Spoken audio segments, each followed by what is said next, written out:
Antifrágil, coisas que se beneficiam com o caos, do autor Nassim Taleb. Audiolivro. Livro 4. A opcionalidade, a tecnologia e a inteligência da antifragilidade. Agora, vamos abordar a inovação, o conceito de opções e de opcionalidade. Discutiremos sobre como adentrar o impenetrável, dominá-lo e conquistá-lo inteiramente. Você realmente sabe para onde está indo? A Suma Teológica de São Tomás de Aquino é o tipo de livro que não existe mais, o livro como monumento, suma sendo a abrangente abordagem de determinada disciplina, ao mesmo tempo em que a libertava da estrutura anteriormente dada pelos especialistas, o antilivro didático.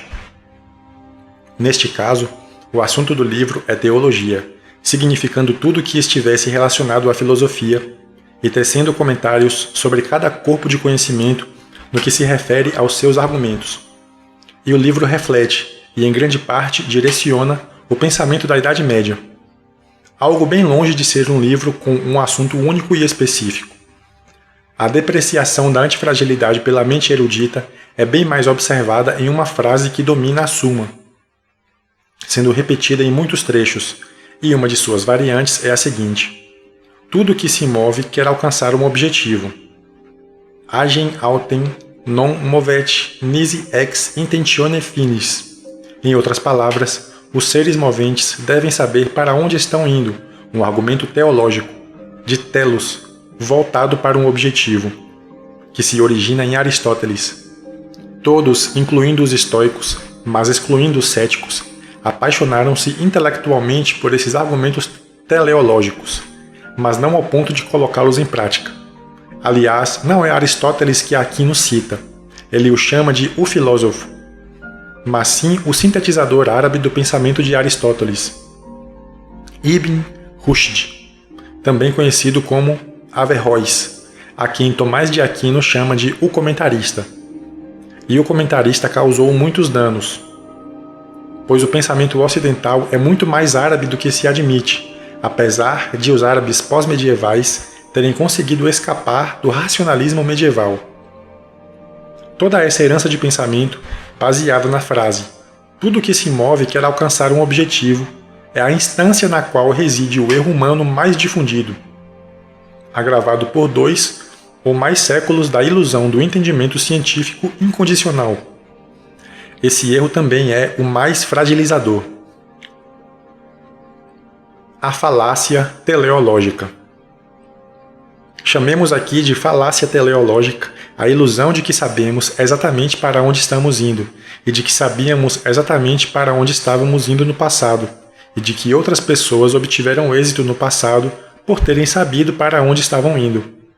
O flanador racional é alguém que, ao contrário de um turista, decide a cada etapa revisar seus planos, para que possa absorver as coisas com base em novas informações. Aquilo que Nero tentava colocar em prática em suas viagens, muitas vezes guiado por seu olfato. O flanador não é prisioneiro de um mapa. O turismo, real ou figurado, está imbuído da ilusão teleológica. Ele assume a abrangência da visão e faz com que a pessoa torne-se prisioneira de uma programação difícil de revisar, enquanto o flanador, continuamente, o que é crucial, racionalmente, modifica seus objetivos à medida que vai adquirindo novas informações. Porém, um alerta: o flanador é um grande oportunista na vida e nos negócios, mas não na vida pessoal e em assuntos que envolvem outras pessoas. O oposto do oportunismo nas relações humanas é a lealdade, um sentimento nobre, mas que precisa ser investido nos lugares certos, ou seja, nas relações humanas e nos compromissos morais. O erro de pensar que sabemos exatamente para onde estamos indo e supor que sabemos hoje quais serão nossas preferências amanhã traz consigo outro erro. É a ilusão de pensar que os outros também sabem para onde estão indo e que diriam o que pretendem se alguém simplesmente lhes perguntasse. Nunca pergunte às pessoas o que querem, ou para onde querem ir, ou para onde pensam que deveriam ir, ou, pior, o que pensam que desejarão amanhã.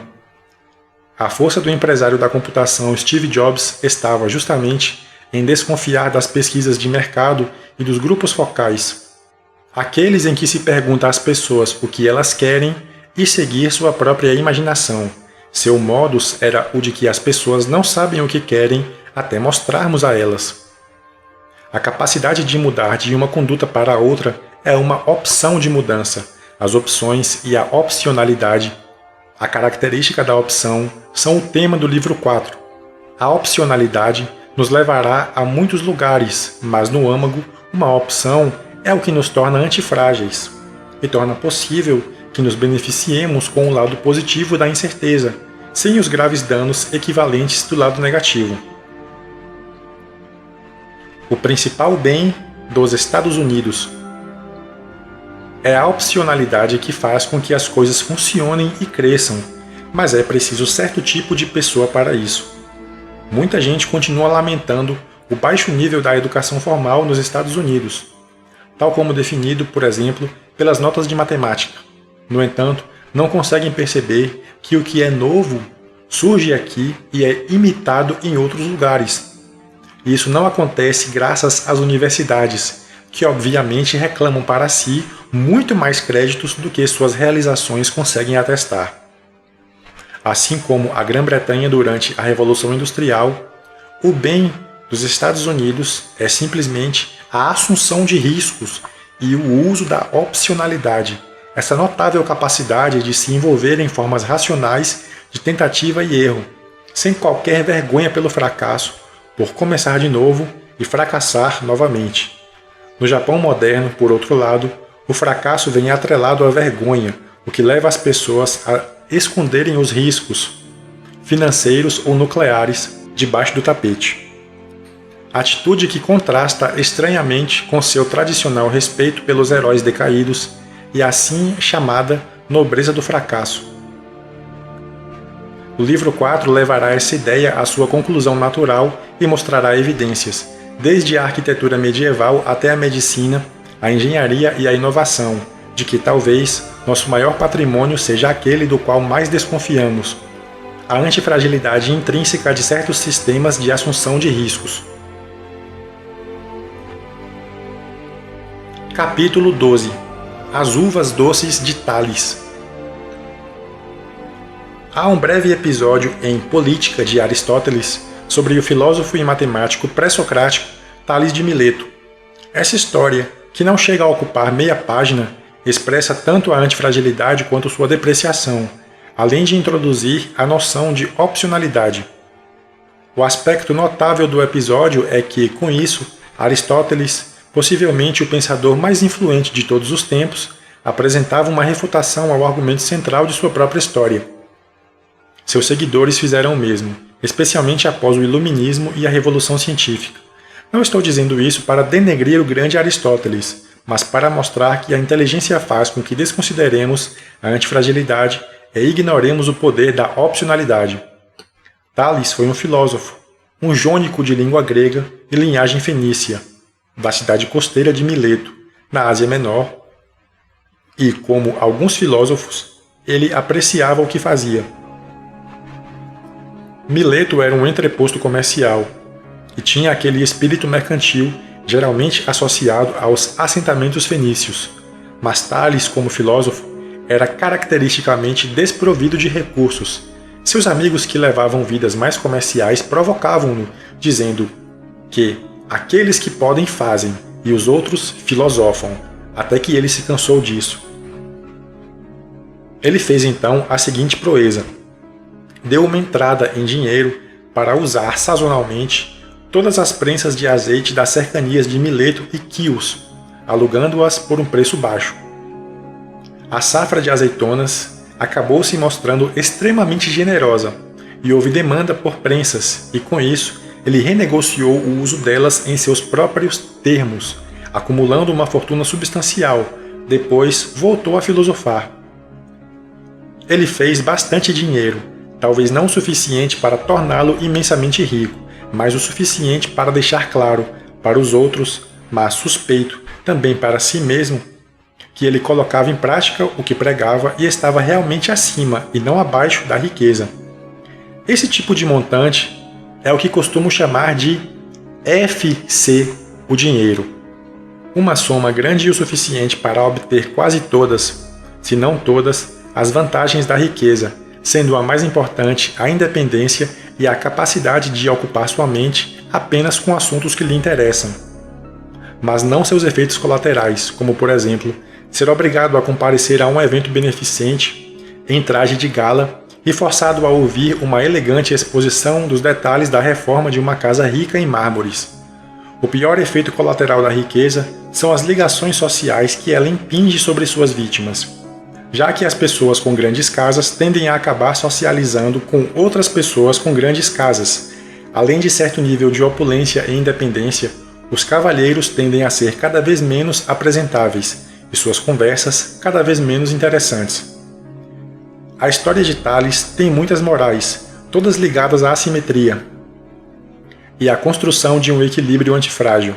A principal está relacionada ao seguinte relato de Aristóteles: mas a partir de seus conhecimentos de astronomia, ele observara, ainda no inverno, que haveria uma grande safra de azeitonas. Assim, para Aristóteles, claramente o motivo era o conhecimento superior de Tales. Conhecimento superior. Tales se havia colocado em uma posição de tirar proveito de sua falta de conhecimento e da propriedade secreta da assimetria. O segredo para nossa mensagem sobre essa assimetria entre vantagens e desvantagens é que ele não precisava entender muito bem as mensagens das estrelas. Eles simplesmente fizeram um contrato, que é o arquétipo de uma assimetria, talvez a única assimetria explícita que pode ser encontrada em sua forma mais pura. É uma opção, o direito, mas não a obrigação, para o comprador, e é claro, a obrigação, mas não o direito para a outra parte, chamada de vendedor. Tales tinha o direito, mas não a obrigação, de usar as prensas caso houvesse aumento na demanda. A outra parte tinha a obrigação, mas não o direito. Tales pagava um pequeno preço por esse privilégio, com uma perda limitada e um grande resultado potencial. Esta foi a primeira opção registrada. A opção é um agente da antifragilidade. Opção e assimetria. O episódio da prensa de azeite aconteceu cerca de 600 anos antes dos escritos de Sêneca, em suas mesas com pernas de marfim, e 300 anos antes de Aristóteles. A fórmula no capítulo 10 era: a antifragilidade é igual a ter mais a ganhar do que a perder, que é igual a mais vantagens do que desvantagens, que é igual a assimetria desfavorável, que é igual a apreciar a volatilidade. E se um indivíduo beneficia-se mais quando está certo do que se prejudica quando está errado, então se beneficiará, a longo prazo, da volatilidade e vice-versa. Ele só será prejudicado se tiver de, repetidamente, pagar um preço muito caro pela opção. Porém, neste caso, Tales, evidentemente, fez um bom negócio. E no resto do livro 4, veremos que não precisamos pagar pelas opções que não nos são dadas pela natureza e pela inovação tecnológica. As opções financeiras podem ser dispendiosas, pois as pessoas sabem que são opções e que alguém as está vendendo e cobrando um preço. Mas a maioria das opções interessantes é gratuita, ou na pior das hipóteses, barata.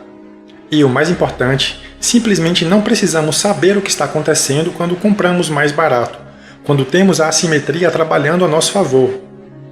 Mas essa propriedade vai além de comprar mais barato. Não precisamos entender as coisas quando temos alguma vantagem competitiva. E a vantagem da opcionalidade está no maior retorno quando se está certo, o que torna desnecessário estar certo com muita frequência. As opções das uvas doces. A opção sobre a qual estou falando não é diferente do que chamamos de opções na vida diária. Por exemplo, o resort de férias com uma infinidade de opções está mais propenso a oferecer uma atividade que satisfaça os seus gostos, enquanto aquele com menos opções está propenso a não atendê-lo. Logo, são necessárias menos informações, ou seja, menos conhecimento sobre o resort com opções mais abrangentes. Há outras opções ocultas na história de Tales. A independência financeira, quando utilizada de maneira inteligente, pode nos tornar robustos. Ela nos dá opções e torna possível que façamos as escolhas certas. A liberdade é a opção suprema. Além disso, nunca nos conheceremos, nossas verdadeiras preferências. a menos que deparemos com opções e escolhas. Basta lembrar que a volatilidade da vida ajuda a reunir informações sobre os outros, mas também sobre nós mesmos. Muitas pessoas são pobres contra a própria vontade e só se tornam robustas ao elucubrar uma história de que ser pobre foi uma escolha sua, como se tivessem essa opção. Algumas histórias são verdadeiras. Muitos não têm essa opção e acabam construindo uma. A história das uvas verdes, como na fábula de Êxopo, é autoconvencer-se de que as uvas impossíveis de serem obtidas têm gosto amargo. Para o ensaísta Michel de Montaigne, o episódio de Tales é uma história de imunidade às uvas verdes. É preciso saber se o sujeito não aprecia a busca de dinheiro e de riqueza porque realmente não gosta disso ou porque está racionalizando sua incapacidade de ser bem-sucedido nessa tarefa, sob o argumento de que a riqueza não é boa, pelo fato de ser ruim para o sistema digestivo, ou perturbar o sono, ou outros argumentos do tipo. Assim, o episódio fez com que Tales tivesse clareza sobre as próprias escolhas na vida, quão verdadeira era sua busca pela filosofia. Ele tinha outras opções, e vale a pena repetir, as opções, quaisquer que sejam, que possibilitem mais vantagens do que desvantagens, são vetores da antifragilidade.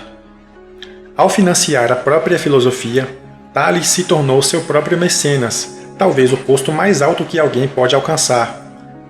Ser independente e, ao mesmo tempo, intelectualmente produtivo. Agora ele tinha ainda mais opções. Ele não precisava dizer aos outros, aqueles que o financiavam, para onde estava indo, porque talvez nem ele mesmo o soubesse. Graças ao poder das opções, ele não precisava fazer isso. Os próximos exemplos nos ajudarão a aprofundar a noção de opcionalidade, a propriedade de retornos e de situações equivalentes às opções. Sábado à noite em Londres. Tarde de sábado em Londres. Lido com um grande estresse. Decidir para onde ir hoje à noite.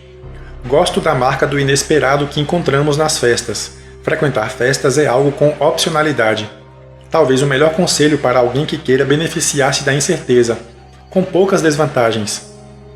Meu medo de comer sozinho em um restaurante, relendo novamente a mesma passagem de Disputas Tusculanas, de Cícero, que, graças a seu formato de bolso, tenho carregado por uma década, e lido cerca de 3 páginas e meia por ano. Foi atenuado por uma chamada telefônica. Alguém, não exatamente um amigo íntimo, ao saber que eu estava na cidade, convidava-me para uma reuniãozinha em Kensington, mas, de alguma forma, não me exigia qualquer comprometimento, dizendo apenas: apareça se estiver afim. Ir à festa é melhor do que comer sozinho, com o Disputas Tusculanas de Cícero. Mas essas pessoas não são muito interessantes. Muitas estão envolvidas na City, e pessoas que trabalham em instituições financeiras raramente são interessantes, e ainda mais raramente simpáticas. E sei que posso conseguir algo melhor do que isso, mas não estou certo de que serei capaz de fazê-lo. Então, posso ligar para várias pessoas. Se conseguir algo melhor do que a festa em Kensington, como um jantar com qualquer um de meus amigos de verdade, esta será a minha escolha. Caso contrário, tomarei um táxi até Kensington. Eu tenho uma opção, não uma obrigação. Ela apareceu sem custo algum, já que eu sequer a solicitei. Então, tenho uma desvantagem pequena, ou melhor, inexistente, e uma grande vantagem. Esta é uma opção gratuita, pois não há custo real para o privilégio. Seu aluguel. Segundo exemplo, suponha que você seja o inquilino oficial de um apartamento alugado em Nova York e que ele tenha, é claro, estantes de uma parede à outra. Você tem a opção de permanecer no apartamento por tanto tempo quanto desejar, mas não é obrigado a fazê-lo. Se você decidir se mudar para Ulaanbaatar, na Mongólia, e começar uma nova vida lá, é possível simplesmente notificar o proprietário com determinado número de dias de antecedência, agradecer a ele e despedir-se. Caso contrário, o senhorio é obrigado a deixá-lo viver ali quase que permanentemente, mediante o pagamento de um valor previsível. Se o preço dos aluguéis na cidade aumentar desenfreadamente e houver uma bolha imobiliária semelhante a uma explosão, você estará bem protegido. Por outro lado, se o preço dos aluguéis cair, você pode facilmente mudar de apartamento e reduzir suas despesas mensais, ou até mesmo comprar um novo apartamento e obter uma hipoteca com prestações mensais mais baixas. Considere a assimetria da mesma forma. Você se beneficia com os aluguéis mais baixos, mas não é prejudicado pelos aluguéis mais altos. Como? Porque aqui, novamente, você tem uma opção, não uma obrigação. De certa forma, a incerteza aumenta o valor de tal privilégio. Se você se deparar com um alto grau de incerteza sobre os resultados futuros, com enormes reduções potenciais no valor dos imóveis ou com enormes aumentos potenciais, sua opção ficaria mais valiosa. Quanto mais incerteza, mais valiosa a opção. Novamente, esta é uma opção intrínseca, oculta, já que não existem custos para o privilégio. Assimetria. Examinemos, mais uma vez, a assimetria de Tales, juntamente com a assimetria de qualquer opção. Na figura 5, o eixo horizontal representa o aluguel e o eixo vertical os lucros correspondentes em TECELs. Pessoal, só uma coisa, aqui no livro a gente tem umas imagens, uns gráficos, tá? E eu vou tirar print dessas imagens e fazer o upload em alguma página aí e deixar o link aqui na descrição do vídeo para quem quiser acompanhar vendo os gráficos, tudo bem? Vamos seguir. A figura 5 mostra a assimetria. Nessa situação, o retorno é maior de uma forma. Se estivermos certos, ganharemos muito, do que de outra. Se estivermos errados, perderemos pouco. O eixo vertical na figura 5 representa uma função do aluguel das prensas, o retorno pela opção. Tudo o que o leitor precisa observar a partir desse quadro é a não linearidade, ou seja, a assimetria, com mais vantagens do que desvantagens. A assimetria é uma forma de não linearidade. Coisas que apreciam a dispersão. Uma das propriedades da opção. Ela não se preocupa com o resultado médio, apenas com resultados favoráveis. Uma vez que, após determinado ponto, a desvantagem não importa. Escritores, artistas e até mesmo filósofos estarão em situação muito melhor se houver um número bastante reduzido de fanáticos que os perseguem do que um grande número de pessoas que apreciam o trabalho deles. O número de pessoas que não apreciam o trabalho não importa. Não existe algo como o contrário de comprar um livro, ou o equivalente a perder pontos em um jogo de futebol. E essa ausência do domínio negativo na venda de livros proporciona ao escritor uma medida de opcionalidade. Além disso, contar com defensores entusiastas e influentes é uma boa ajuda. Wittgenstein, por exemplo, era considerado um lunático, uma ave rara ou apenas um operador de M, por aqueles cuja opinião não importava. Ele praticamente não tinha publicação alguma em seu nome. Mas havia um pequeno número de seguidores que o cultuavam, e alguns, como Bertrand Russell e John Maynard Keynes, eram realmente influentes. Além dos livros, considere a seguinte heurística. O trabalho e as ideias de um indivíduo, seja na política, nas artes ou em outros domínios, serão antifrágeis se, em vez de ele contar com 100% das pessoas considerando sua missão bem-vinda ou minimamente louvável, houver preferencialmente uma alta porcentagem de pessoas que não gostam dele e de sua mensagem, inclusive de forma veemente. Paralelamente, há uma baixa porcentagem de defensores extremamente fiéis e entusiasmados. As opções apreciam a dispersão de resultados e não se preocupam muito com a média. Outro ramo de negócios que não se preocupa com a média, mas sim com a dispersão em torno da média, é a indústria de bens de luxo. Joias, relógios de pulso, arte, apartamentos caros em locais extravagantes, vinhos raros de colecionadores, ração gourmet probiótica para cães, produzida em fazendas, etc. Esses negócios só se preocupam com o conjunto de recursos disponíveis para os muito ricos. Se a população do mundo ocidental possuísse uma renda média de $50.000, sem nenhum tipo de desigualdade, os vendedores de artigos de luxo não sobreviveriam. Mas se a média permanecer a mesma, porém com um alto grau de desigualdade, com algumas rendas superiores a $2 milhões e eventualmente algumas rendas superiores a 10 milhões, esse ramo de negócios terá uma abundância de consumidores, ainda que esses rendimentos elevados sejam contrabalançados por levas de pessoas com rendimentos mais baixos. as caudas na distribuição na parte superior dos níveis de rendimento, as extremidades são determinadas muito mais por alterações na desigualdade do que por alterações na média. Elas ganham com a dispersão e, portanto, são antifrágeis. Isso explica a bolha nos preços dos imóveis no centro de Londres, determinada pela desigualdade na Rússia e no Golfo Pérsico, e totalmente independente da dinâmica imobiliária da Grã-Bretanha. Alguns apartamentos, aqueles destinados aos muito ricos, são vendidos por um preço 20 vezes maior do que a média do metro quadrado de um edifício a poucos quarteirões de distância. Larry Summers, ex-presidente de Harvard, entrou desajeitadamente em apuros ao explicar sua versão da questão e perdeu o emprego logo após o escândalo.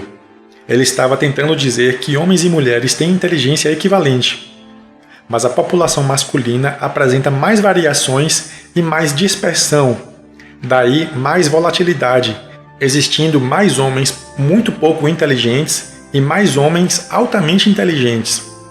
Para Summers, isso explicaria por que os homens estavam superrepresentados nas comunidades científica e intelectual, e também por que os homens estavam superrepresentados nas prisões ou nos insucessos. O número de cientistas bem-sucedidos depende das caudas, das extremidades, mais do que da média. Exatamente do mesmo modo que uma opção não se preocupa com os resultados adversos, ou que um escritor não se preocupa com os inimigos. Atualmente, ninguém se atreve a afirmar o óbvio.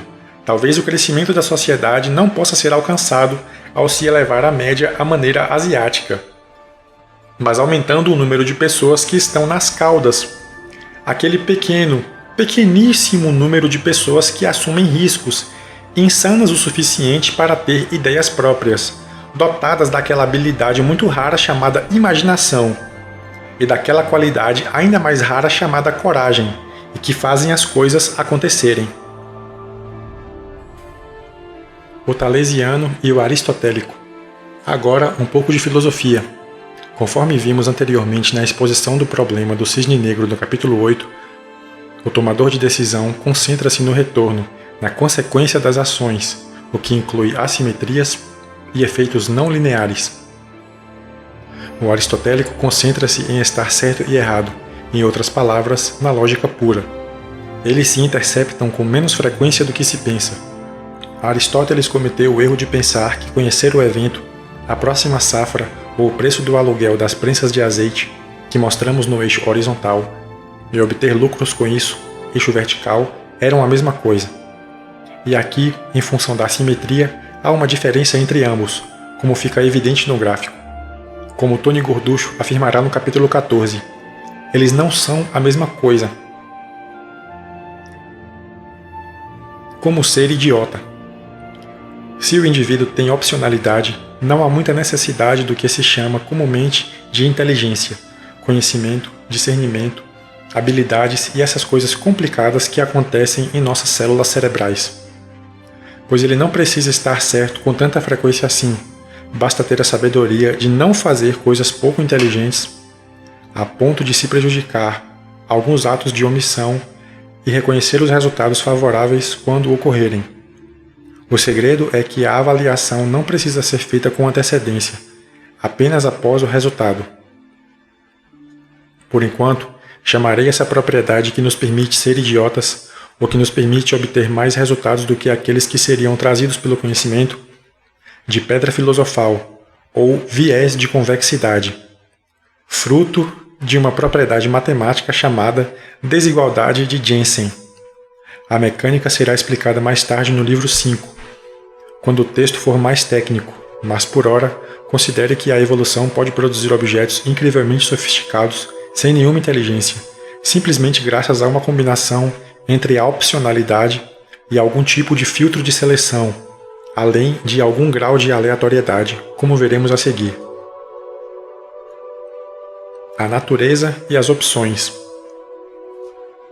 O grande biólogo francês François Jacob introduziu alguma cientificidade à noção de opções, ou características similares à opção, nos sistemas naturais, graças à tentativa e erro, sob uma variante chamada em francês de débricolage. A bricolagem é uma forma de tentativa e erro próxima aos ajustes, que procura contentar-se com o que se tem, ao se reciclarem peças que seriam desperdiçadas. Jacob argumentou que, mesmo dentro do útero, a natureza sabe como selecionar. Cerca de metade de todos os embriões passam por um aborto espontâneo. É mais fácil fazer isso do que conceber o bebê perfeito usando uma matriz como base. A natureza simplesmente mantém aquilo de que gosta, se isso atender a seus padrões. Ou realiza o estilo californiano de fracassar logo. Ela tem uma opção e a utiliza. A natureza entende os efeitos da opcionalidade muito melhor do que os seres humanos, e certamente melhor do que Aristóteles. A natureza está totalmente vinculada à exploração da opcionalidade, ilustrando como a opcionalidade é um substituto da inteligência. Chamemos de ajuste por tentativa e erro quando nos forem apresentados pequenos erros e grandes ganhos. A convexidade, uma descrição mais precisa dessa assimetria positiva, será melhor explicada no capítulo 18. O gráfico da figura 7 é a melhor ilustração da ideia corrente na Califórnia, expressa por Steve Jobs em um famoso discurso. Continue com fome, continue bobo. Provavelmente ele quis dizer, seja louco, mas mantenha a racionalidade para escolher o limite superior quando encontrá-lo. A tentativa e erro pode ser vista como a expressão de uma opção, desde que a pessoa seja capaz de identificar o resultado favorável e explorá-lo, como veremos a seguir. Aí tem a figura 6, e novamente eu vou estar postando aí no link, deixar o link aqui disponível na descrição, tá certo? Figura 6. O mecanismo de tentativa e erro similar à opção, o modelo fracasse logo, também conhecido como ajuste convexo. Erros de baixo custo, com perdas máximas conhecidas e grandes retornos potenciais, ilimitados, uma característica fundamental de eventos do tipo cisne negro positivo. Os ganhos são ilimitados, ao contrário de um bilhete de loteria, ou melhor, tem um limite desconhecido, mas as perdas causadas pelos erros são limitadas e conhecidas. Aí tem novamente outra figura que eu também vou estar postando. A racionalidade. Para cristalizar, considere a seguinte descrição. Opção igual assimetria mais racionalidade. A parte da racionalidade consiste em manter o que é bom e afastar o que é mal, em saber absorver os lucros. Como vimos, a natureza tem um filtro para preservar o bebê bom e livrar-se do mal. A diferença entre antifrágil e frágil reside aí. O frágil não tem a opção, mas o antifrágil precisa selecionar o que é melhor, a melhor opção. Vale a pena insistir que o atributo mais maravilhoso da natureza é a racionalidade com que seleciona suas opções e escolhe o melhor para si, graças ao processo de teste envolvido na evolução. Ao contrário do pesquisador com medo de fazer algo diferente, ela enxerga a opção, a assimetria, quando está presente. Por isso, a natureza se aprimora. Os sistemas biológicos isolam-se em um estado que é melhor do que o anterior, a propriedade de dependência do trajeto mencionada anteriormente. Na tentativa e erro, a racionalidade consiste em não rejeitar algo que é nitidamente melhor do que o que se tinha antes. Como afirmei, no mundo dos negócios, as pessoas pagam pela opção quando ela está identificada e detalhada em um contrato, de modo que os preços das opções explícitas tendem a ser altos, seguindo os moldes dos contratos de seguro. Eles são, muitas vezes, exagerados, mas, devido à dependência do domínio que existe em nossa mente, não reconhecemos opções em outros lugares, onde elas tendem a permanecer subvalorizadas ou a não custar nada. Aprendi sobre a assimetria das opções na Wharton School, nas aulas sobre opções financeiras, que acabaram determinando a escolha de minha carreira. E imediatamente percebi que o professor não conseguia enxergar suas implicações. Simplesmente ele não entendia as não linearidades e o fato de que a opcionalidade era oriunda de algum grau de assimetria. Dependência do domínio. Nos lugares em que o livro didático não apontava a assimetria, ele não conseguia identificá-la. Ele entendia a opcionalidade do ponto de vista matemático, mas não realmente fora daquela equação. Ele não pensava na tentativa e erro como uma opção. Ele não pensava no erro do modelo como uma opção negativa. E 30 anos depois, pouco mudou na compreensão das assimetrias por parte de muitos daqueles que, ironicamente, ministram a disciplina das opções. Uma opção se esconde onde não queremos que se esconda. Vou repetir que as opções se beneficiam com a variabilidade, mas também com as situações em que os erros significam pequenos custos. Portanto, esses erros são como opções. A longo prazo, os erros felizes trazem ganhos, erros infelizes trazem prejuízos. E é exatamente disso que Tony Gorducho tira proveito. Alguns modelos podem conter apenas erros infelizes, principalmente os modelos de derivadas e outras situações fragilizadoras. O que também me impressionou foi que nós, seres humanos e intelectuais, não enxergamos as opções. Essas opções estavam, como veremos no próximo capítulo, à vista de todos. A vida é um alto gama, de fato, à vista de todos. Certo dia, meu amigo Anthony Glickman, rabino e estudioso do Talmud, que se tornou corretor de ações e logo em seguida, novamente rabino e estudioso do Talmud, até agora, depois de uma dessas conversas sobre como a opcionalidade aplica-se a tudo que nos cerca.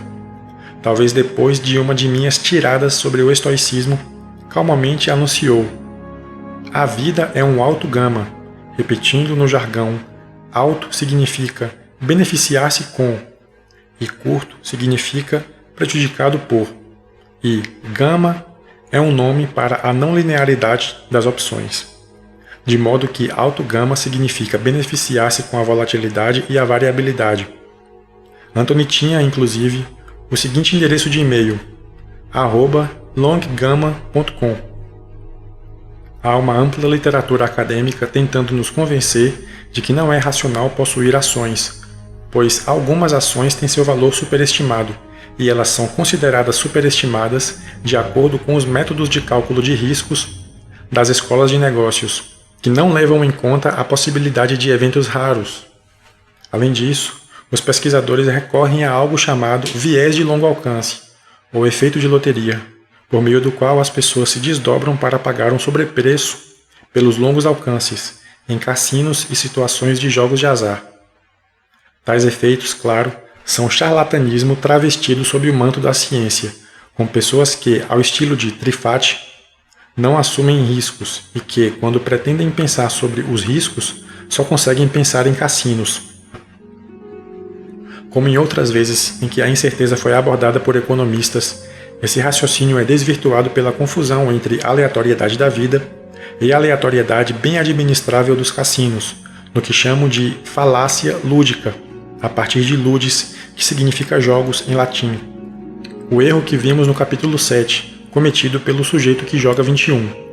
Na verdade, criticar todas as apostas em eventos raros, com base no fato de que os bilhetes de loteria são superestimados, é tão tolo quanto criticar toda a assunção de riscos, sob o argumento de que os cassinos ganham dinheiro, a longo prazo, dos apostadores, esquecendo de que estamos aqui porque assumimos riscos fora dos cassinos.